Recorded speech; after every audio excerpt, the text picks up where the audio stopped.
Alrighty. Welcome to the Daily Stoic commentary, where Oli and I try to make sense out of the daily entries from Ryan Holiday's The Daily Stoic. And life. I mean, it's a really old philosophy, like ancient Greece. I'm just saying, like, making sense of life. Yes, I'm for making sure. sense of life. Like, making sense of the quotes and life. Yes. Okay, so every day starts with a title. Today's title is Don't Trust the Senses. Don't trust the senses. Mm-hmm. Senses to me are like seeing, touching, tasting, smelling. The fifth one, whatever the fifth one is. Hearing. Mm-hmm.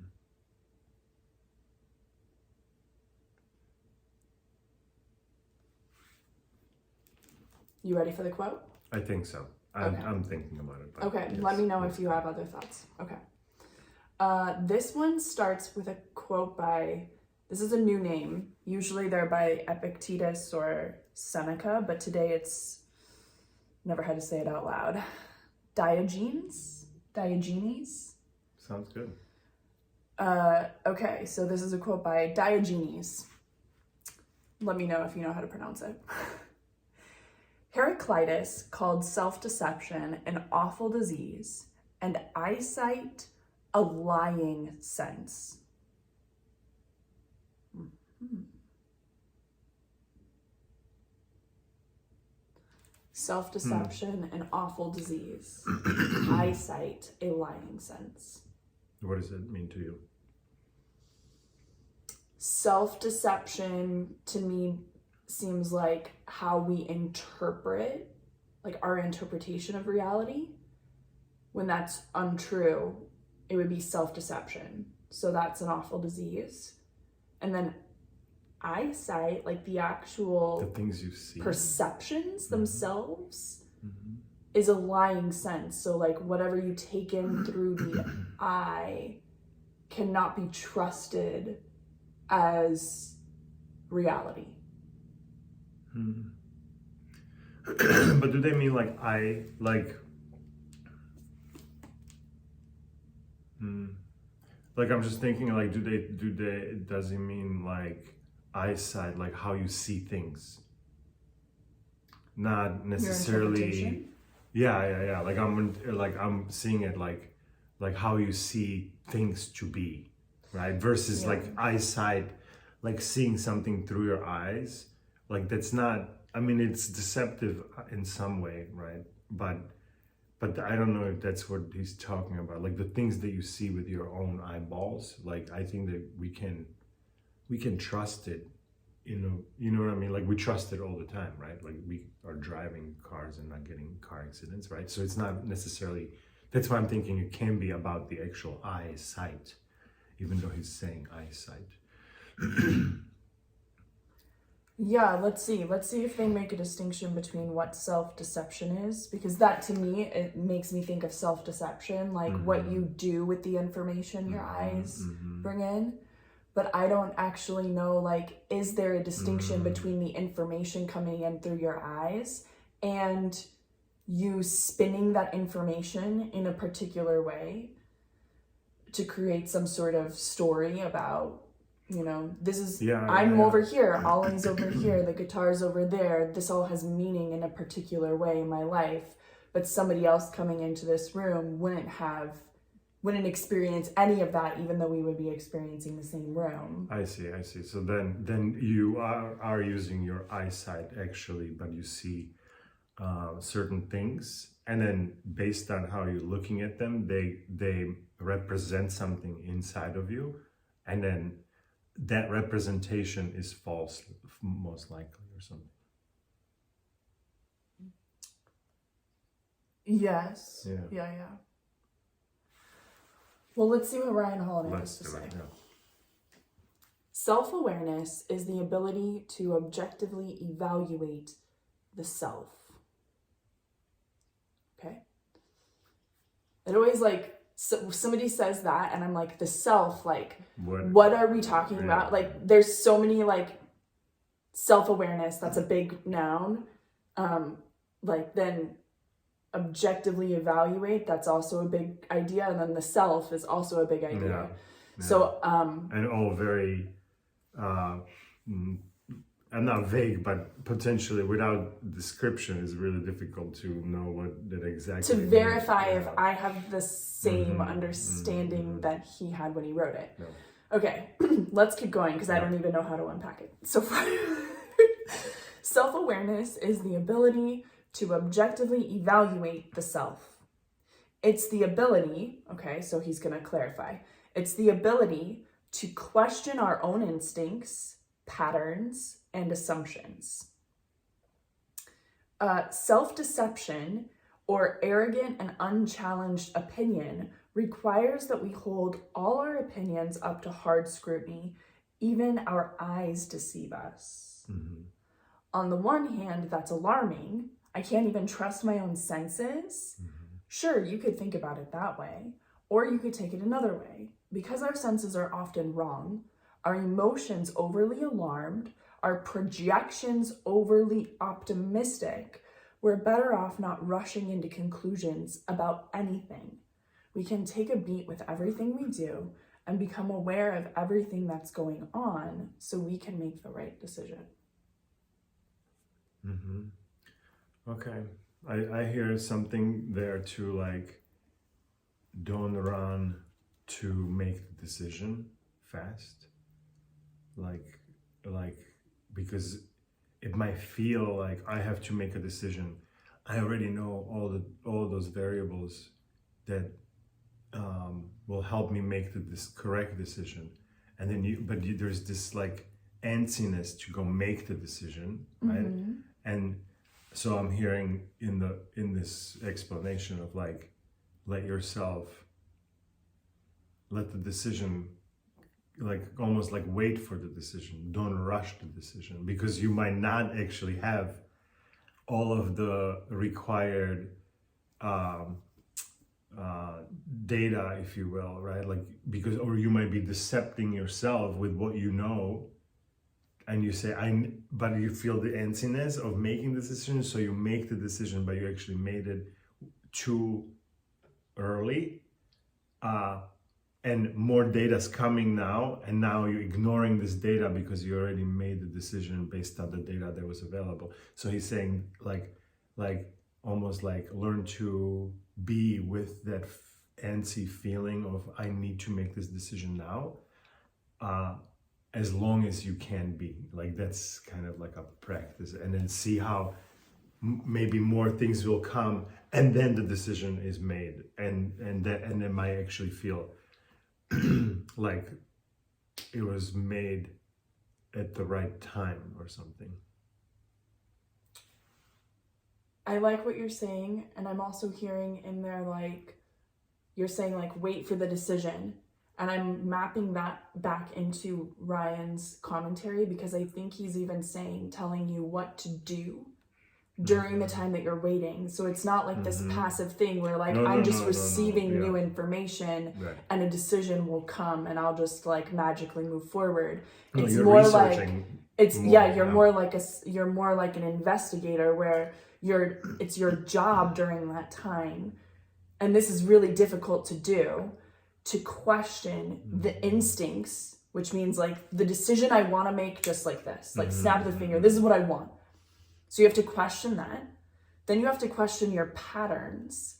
And that's challenging because a lot of times we can't see our patterns for what they are.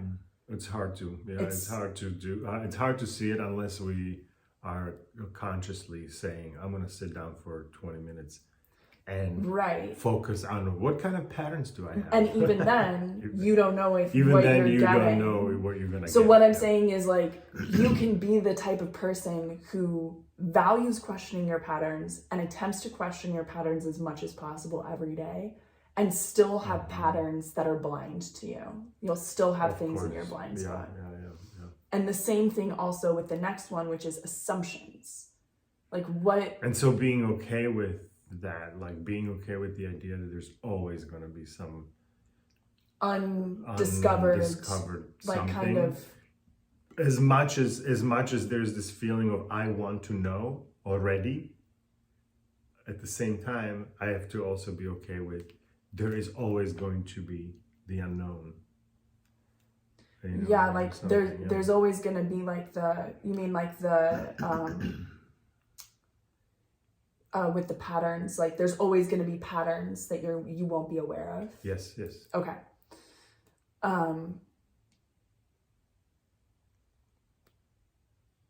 Yeah, so then during that time to question our own instincts, patterns, and assumptions. So this was that when you were reading that reminded me of like, so far we're on a March 7, and it's really the recurring pattern or the recurring message in there is the questioning of your own patterns or your own behaviors, your own thought processes, like questioning it, like asking like, hey, is that how, could I be some other way? Could it be some other way? Like right. The thing that I'm thinking about. Besides the reality, the version of reality that my thoughts are feeding me constantly. Even though I feel my reality is is my reality. That is how it is, and it's not. It's changing, but it's like I cannot change how my reality is, and it's like, well, you can with questioning all of the things that are in that reality. Yeah. Well, and that is interesting because the way he structures this book is that each month has a theme. And so the theme for March is awareness. Okay, beautiful. That's good. So that would make sense that every day so far had something to do with the question. I like it. Element. Yeah. Cool. And so maybe that is a cool action item for us to start looking at, is like to notice first like when we make decisions over the course of a day. Because we make dozens or maybe hundreds, I don't know. Many, yeah. And we don't even, I don't sometimes know that I'm making a decision, but even the decision to like wash my face or not wash my face is a decision. And I thought about that before we filmed. I was like, oh, I don't need to wash my face. And I was like, you know what? Stop it. Just wash your face. So a decision is not necessarily something that you then will do. It is also a process of to saying, I will not do that. Yes. Every time you say, I'm not gonna go take the garbage out right now, you made a decision. Yeah. There. But it doesn't feel like you made a decision. It feels like, oh no, it's like a choice or something. Like, no, you made a hardcore decision that you're not going to do that right now. Right. Which is okay. But just be aware that you're making all these decisions all the time. And it could be it could be way more complex than that too, of like, hey, you get this email that you know you need to reply to, and you're like, I don't know how to reply to this email. It's like drummed up so many emotional reactions in me, and this is a challenge, and like, what am I gonna say? And like that can also be a more like kind of agonizing decision to need to move forward on. And what's cool, I think, is that in either case, whether you're just trying to make yourself take out the trash so that it doesn't ruin the kitchen, or you're trying to get yourself to reply appropriately to a high kind of stakes email, that you can take the time to question the instinct. What do I want to do? Like just right out of the gate, question that. Like, where is that coming from? Is that instinct helpful to your future self? Will your future self be glad that you acted on this instinct, or would they be happier if you said, hey, I can make a different choice? Patterns. So maybe in these two instances, like taking the trash out, like what your habit is around that, or like getting emails like this, what your pattern would be for replying to something like that. And then, of course, your assumptions. Like assumptions with the email is like, you're assuming what this other person's intentions are, what their motivations are, what they want from you. And all of that is creating the emotional reaction in you that's making you want to write this kind of nasty thing or that thing over there or something like that. Like, how are you taking that email message from this other person? How is it being projected inside? Because that is how then you will be responding back to that person. So it's like that filter can be adjusted maybe to like, oh, maybe I'm seeing too much into it. Okay, that's probably not what they meant, or like almost kind of a little bit lie to yourself, maybe. Or we don't know what they meant. Or we don't know what that meant. We don't know. I don't need to lie to myself. Right. Well, when I say lie to myself, it means like instead of because I'm lying to myself already, saying the other thing is true. The other they meant this, and that's why I am mad, or I can respond this way, right? So you don't know, essentially. We don't know. Maybe it sounds like it, but we don't know. So it's like, oh, this sounds passive aggressive, but I don't know. Okay, I'm gonna assume it's not. So, yeah. That's why I'm saying, like, lying to myself, like I'm gonna assume it's not, and therefore I'm responding as it was not. Maybe it feels like you're lying to yourself because you're telling yourself a different story, but you're actually telling yourself a story that's more aligned with reality. More truthful story. Maybe it's not the truth of how it actually is, but it's closer to it's closer to alignment of how it actually is than not. It's completely aligned. It's completely truthful to the information that you know right now. Mm-hmm. And I think that's like also the important part is like with the assumptions, we like jump the gun on, we like assume that there's all these other pieces of information that happened in the way that we think that they happened. Mm-hmm. We're like inventing these additional pieces of information in the story, and then believing that like somehow all of these threads that I just created are like magically gonna be in the real life scenario. Mm-hmm. And it would be like a lottery if that actually happened, you know? Mm-hmm. But like, yeah, most of the time it's not the case. And then also you're spending all this energy on this assumption that you actually need that energy. You need that energy to like focus on the questioning of the assumption. Mm-hmm. That's what I'm getting from this. Yeah, that's helpful. I like that that overarching message to like keep questioning the internal processes. Yeah. I think that's like a really like a anchor there. So that's cool. Cool. March 7th. March 7th.